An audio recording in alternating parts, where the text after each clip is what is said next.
Pemirsa, angka transmisi lokal COVID-19 di Bali belakangan terus mengalami peningkatan, bahkan sampai menggeser dominasi imported case pekerja migran.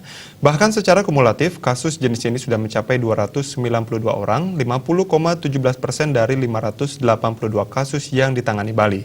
Peningkatan transmisi lokal utamanya nampak di 4 kabupaten kota, yakni Denpasar, Badung, Tabanan, dan Klungkung.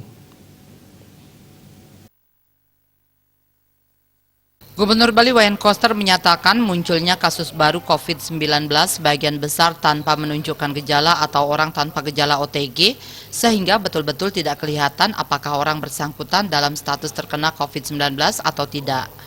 Jika tidak dilakukan rapid test atau uji swab berbasis PCR, maka tidak bisa diketahui apakah yang bersangkutan terkena COVID-19 atau tidak.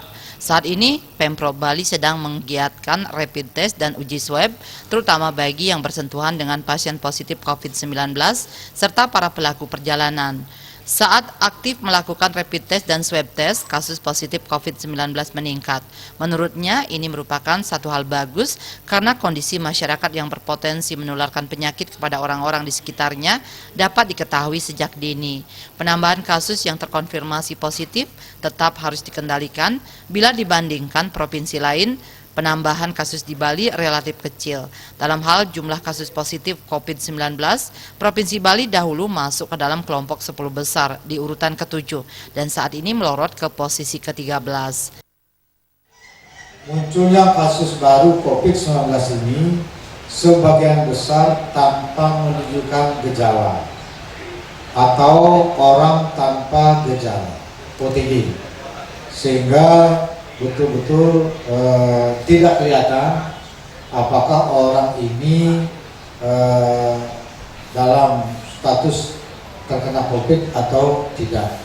Jadi kalau tidak dilakukan rapid test atau swab, maka kita tidak tahu orang tersebut terkena COVID apa tidak.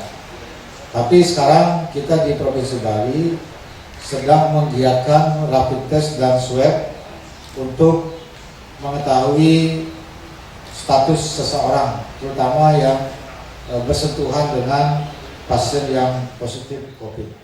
Koster menambahkan masyarakat harus lebih giat dan lebih semangat lagi menerapkan protokol kesehatan. Ada kecenderungan menurunnya disiplin masyarakat. Berdasarkan pantauannya di lapangan, masih ada kerumunan dan masyarakat yang tidak melakukan jaga jarak serta tidak memakai masker. Hal ini berpotensi terjadinya penularan oleh OTG yang sudah terjangkit COVID-19. Penerapan protokol kesehatan dengan ketat dan disiplin harus menjadi sikap kolektif demi keselamatan dan kesehatan bersama. Rindra Devita, Bali Pos melaporkan.